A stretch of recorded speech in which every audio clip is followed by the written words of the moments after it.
ওমানে বাংলাদেশি প্রবাসীদের জন্য গুরুত্বপূর্ণ খবর। দেশটির সালালা প্রদেশে বসবাসরত প্রবাসীদের দোরগোড়ায় দূতাবাসের সেবা পৌঁছে দিতে একটি কনসুলার টিম যাচ্ছে সেখানে।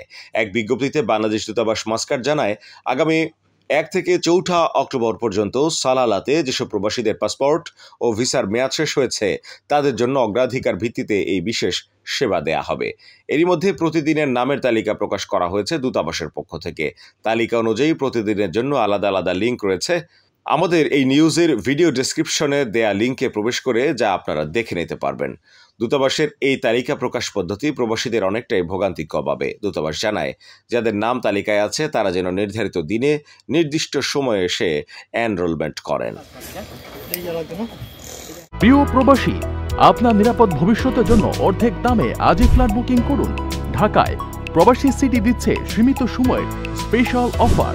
জমিও ফ্ল্যাট একসাথে। যোগাযোগ করুন স্ক্রিনে দেওয়া নাম্বারে।